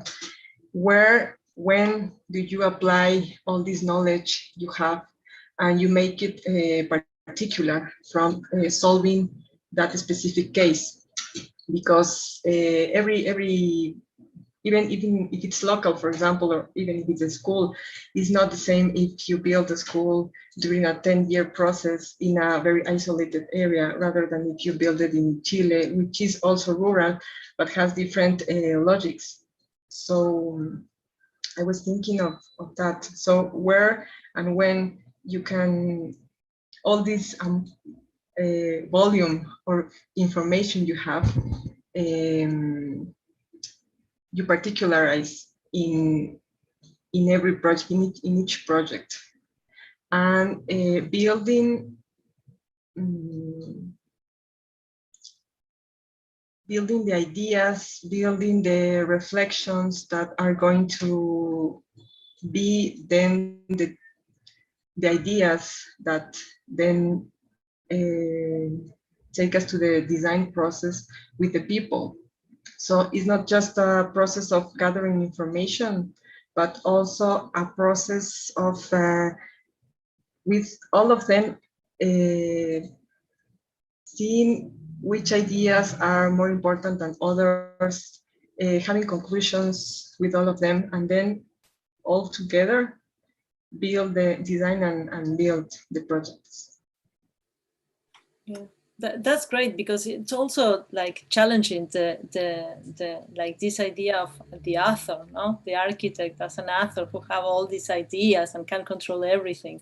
And finally, what I see in the practice, or all the practice that you show, not only in the work of Alborde, is that you are learning through the experience. No, so it's not like you have a theory and then you apply the theory to do something. In terms of information that you said, like, okay, we have a lot of information, how we apply this. But in a way, it's like you are like learning through the process. And I consider this magnificent, super important for the architectural field right now, to learn through the experience. And one thing that is for me really important in terms to discuss the social and technological relationship is the problem of context. You know, because we are talking about the problem of context is like it's vital for our conversation, in terms that you have like a kind of a technology, but with the technology, if you don't apply the technology for a context and you don't learn from it, it's like impossible, you know. It's like this idea of like now that we are all discussing about this surveillance technology that we mentioned in terms of society, social issues, but also about in terms of artificial intelligence. But machines can't understand context and can't learn from context. No, it's are all only algorithms. I mean, this is my approach to the problem, but I believe that all this is about context, and you are learning from the context, and you are making your decisions. Can I say a quick thought? My first initial. Please help me, please. I also have a thought too after. Oh, please go no, first. After you. All I'll say then is I almost feel like I'm not so concerned about the surveillance technology. I don't really feel concerned about artificial intelligence and machine learning, etc. And I feel that there's definitely sort of like a panic around it. Although I do feel really concerned when I see like robots with guns. That's kind of scary. But you know, in terms of technology and access and the ability to see things, I just think to the acknowledgement that I made in terms of part of our ability to be able to see with technology and connect on a global scale over 2020, the ability for people to be witnessing the uprisings all across the United States, across the world, watching Confederate statues fall, watching people getting arrested, the ability to see the injustice in real time, unfiltered, is, you know, sort of an example of how the technologies that have been used to promote imperialism, empire, capitalism, urbanism, are the very things that are going to be used to turn them over. And so that's where we have to be brave, and that's where we have to protect ourselves, and like not be afraid of, because I think that's part of the fear is you know, the sort of ability to see everything. But when you think about it from the perspective of an island, one particularly volcanic island, one of the sort of benefits of living on a small volcanic island is that you're able to see everything in real time. And so Pacific Islanders, in terms of how they related to land and their resources, they had a relationship that was based on their ability to see everything happening in real time with their own two eyes, at a scale that you know, our society today still hasn't been able to replicate technologically, until very, very recently, the satellite being sort of like an example. You know, if you get into like cartography studies and map studies, they do speculate that the invention of the satellite actually helped to end the Cold War, because of the ability to sort of see that things were actually not, certain things that people thought were happening were actually not happening. And so anyway, I definitely am excited for the ways that we are able to connect via our technology. But yeah, being critical of it. So maybe I'll just move on. Well, I'm inspired by the questions that Gustavo posted in the chat, right? Like why do we perpetuate these obsolete institutional structures? So I want to go back to what Maria Luisa was saying. She was talking about, you know, how you start to get more and more information, and the more information we get, the more informed we are. That's like we're speaking about that like at a macro level, but then we also need to do that at a micro level, right? Like in the process, like Alejandra, you were talking about that, right? So we have to have conversations between the macrocosmic and the microcosmic, right? That has to be happening constantly, and to see parallels and to see how these how coloniality functions interdimensionally, like in the self, in the unconscious, in the conscious, you know, like in the relationships. Like, for example, right now, like who talks more? And this one we've done really good, guys, because I always observe, like in others, like talks, it's always like one person. It's usually a white cis man talking all the time, and then the brown and black women are usually like not talking at all. Yeah, this is usually what we see. So like this is one example, right? But there's many like this, right? So let's begin by like 520 something years ago, when Europeans come to the Americas. That's when we become indigenous, really, because people were just, you know, who they were. They call themselves like people from del agua, you know, del mar, the people that came out of the ocean, right? Kumiai, you know, like there's different names for the people that then they call them something else, right? Like Apaches, and they call them Navajo, other names that were imposed, right? So that's when we start seeing ourselves as others, right? That's imposed, right? And then 500 years of Anglo-Dutch history as the official US history. And even though there were African descendants, there were Asians here, and there were indigenous peoples who were not included in that history, even though even Mexicans, for example, just to give you an example, were in the Southwest hundreds of years before the Anglo-Dutch settlers came to the West, right? But that is not American history. That's Chicano history or Mexican-American history, right? So we've been dealing with this for a long time, to the point where we've internalized, and now we're like, I'm Chicano, or I am indigenous, I am American Indian, right? That's the official name, because it's been so long that it's been used, right? So in a world where you don't get to exist, you start claiming those same names that were made up for you to show that you were different, that you were other. But you have to do that. If not, then you don't get to talk. You don't get to exist. So that's why these obsolete institutional structures get recreated by those people functioning within them, because the hierarchical system forces you to somehow do that if you want to even exist, right? That was one of the major conversations that began when there was colonization. What is being? What makes someone be? You know, like what are the different parameters that we need to look at a person that breathes, someone that breathes, to consider them a person, a human, right?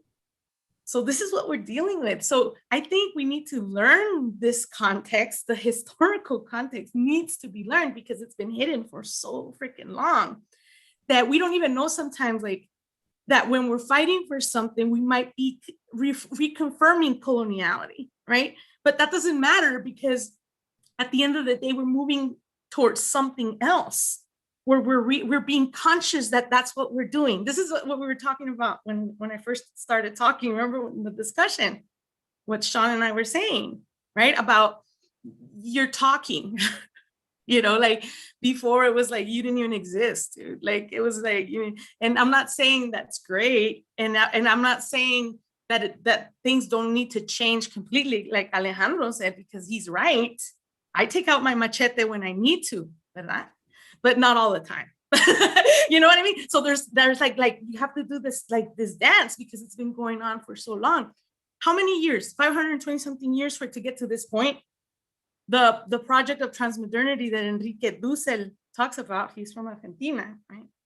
Goes beyond. He says it's going to take probably not 500 something years, but it's going to take some time for that project to, to take place. It's a project. This is not reality, guys. We're living under the project of modernity, right? And coloniality.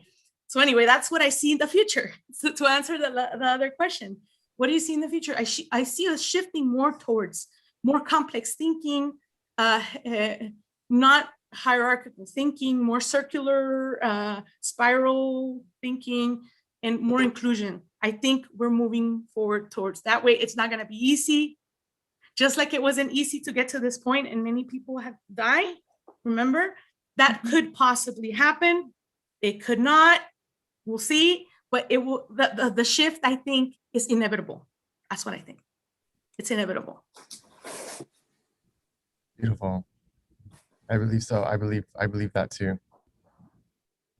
Yeah, and I believe that this maybe can give us like a clue. I mean, I would like to stay here talking with you like the whole, I don't know, the whole day, because you want to rest as well. But I mean that this is an amazing conversation, and I would like to continue this conversation in a future session as well.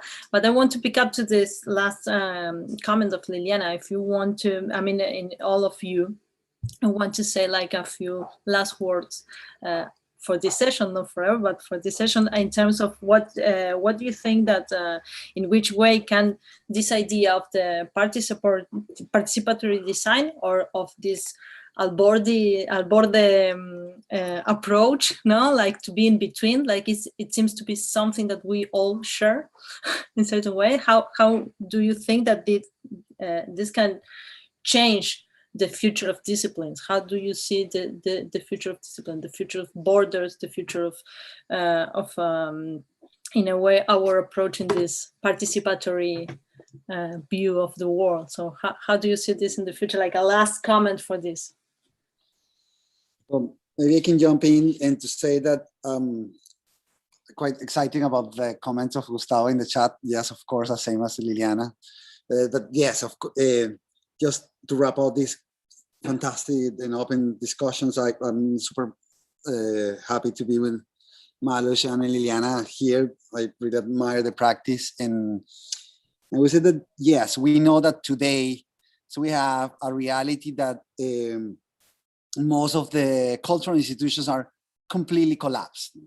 So the systems, the global economy, but also our cultural production infrastructure is collapsed and is completely evidence of how these big forces are controlling the knowledge productions in the cultural production.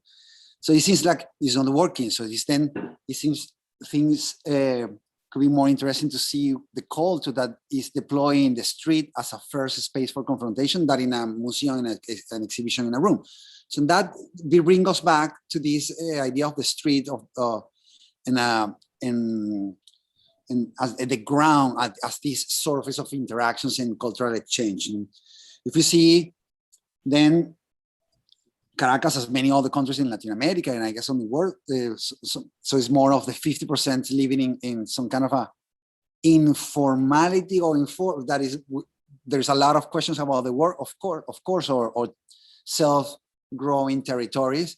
Then the limits, the structures, the services, the highways, the roads, everything that was designed, so suddenly belong to the 10% of the population.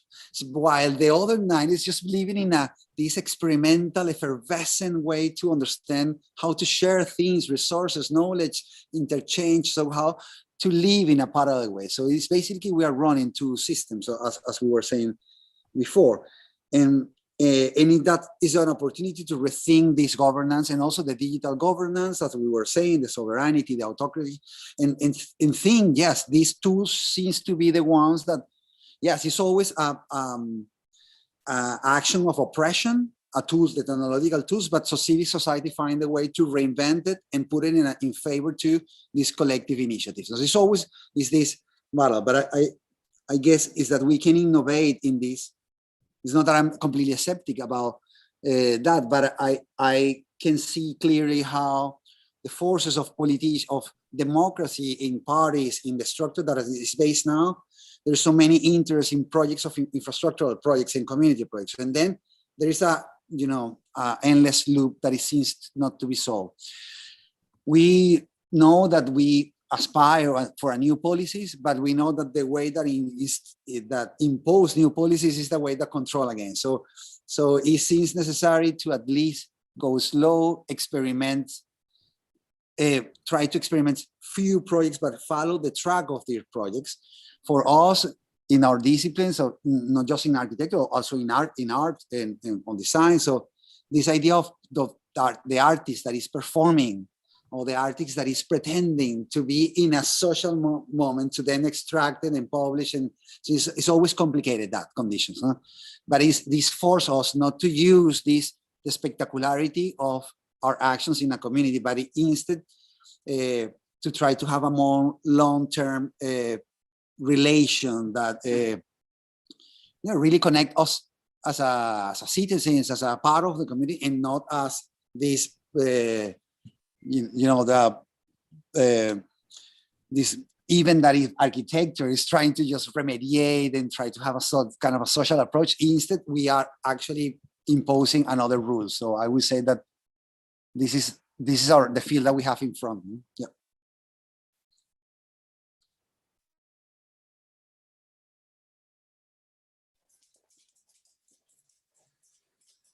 So I don't know if you have a last comment. Sorry, my dog has a lot of last comments to say, but I don't know if it's Liliana, Maria Luisa, do you want to say a last comment to wrap up? Yeah. Well, participatory design, and I think it can be applied also to other disciplines. One of the things I think is positive is because it makes like a more inclusive all the thoughts, the needs, the likes of the people, and you can include that into the design.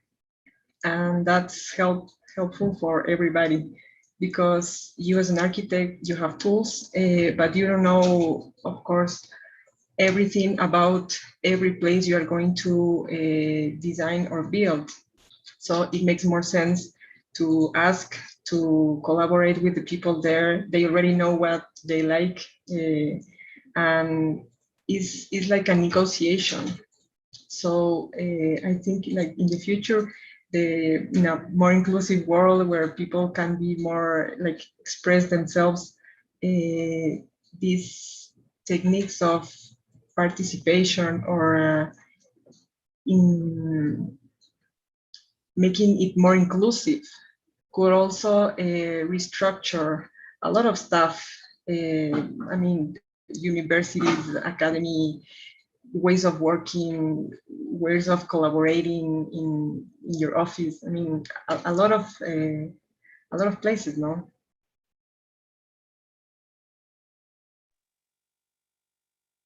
So I just want to say, people are afraid of this change. They are angry even.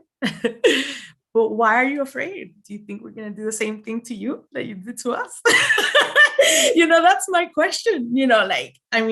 Because you have nothing wrong has been done, right?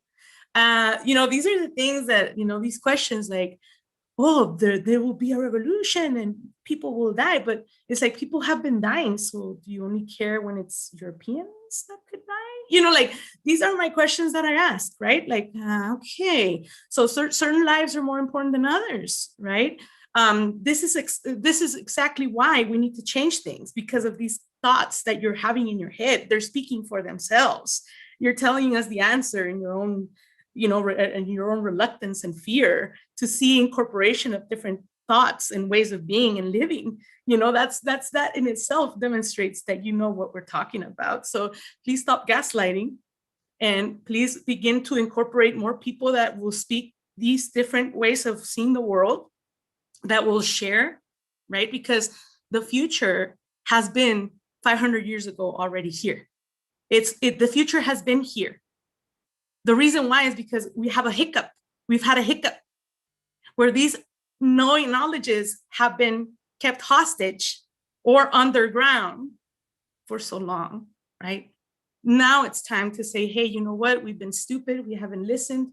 We haven't incorporated this human knowledge that was produced for the benefit of humanity, because we were so close-minded that we thought we had all the answers. And that's the number one problem. To think that we know everything or see everything. We can't know or see everything. That's not true. Yeah, it's impossible. So I think I invite these questions, to think about, like, if you look at me right now, are you annoyed? Are you angry? Why? Don't ask why you feel that way. Don't, if these are the questions that I think we should be asking. And like I said, we are in the future. We are our ancestors, our current relations. We are the future. Now we are the future now. Yeah, that's great. That's great, and also displays this idea that we are the center of what. I mean, the world exists before human beings been there, no? And there is like a long history behind us, and so there is like no way to have all the answers. So let's just keep thinking together the questions, no? Because finally, it's like. What keep us thinking about how we can make our life better in certain ways, and how we can be more connectedness, and not only between humans, also between with the environment. And I was thinking about one thing, and this is, I believe, like more my last comment in terms of something that Mari said about the idea of the participatory design, and how it's like this. Finally, there is like no persons working alone anymore. That never been. I mean, even when you see like this myth of the architect or the artist working by their own, and alone in their office, or isolated of the world, this is absolutely nonsense. I mean, this is like a myth. No, we learn history through this lens, like the idea of and you say it very well, no, like West white male producing knowledge by their own. No, and I believe that in that way it's great to think, and I believe that one important thing to think about the social is this idea that we are not alone, and we are creating all this together, and we are all together on this, and not like something beautiful, something nice to say, something that is, I mean, this is real. This is what is going on. And I believe that it's important to understand it's really important to understand the context, where we are now, when are we, and how we can project what we do in terms of learning from experience as well. No? Just my last comment about this, and just to say thank you very much for this conversation. It has been incredible to meet all of you today. With you, I just exchanged emails, and now to see like this, it's not in person, but I hope to meet you in person soon, as soon as possible, because it's this part of this embodiment that we need, that we are losing in certain ways. So thank you very much for being here, and thank you very much for the team, from Gustavo and Virginia, that they are making questions on the chat and continue the conversation going, and also to Bayana, that is part of this team that we are playing this kind of talks. And we invite you to join us to the rest of the conversation if you want, or even to keep in contact with the platform. And so thank you very much. Thank you so much, everybody. Great to meet you and listen. Thank you very much. Nice to meet you. Thank you very much, and keep working. Thank you. Thanks so much. It was amazing. We have future. Yes, we do. Bye-bye.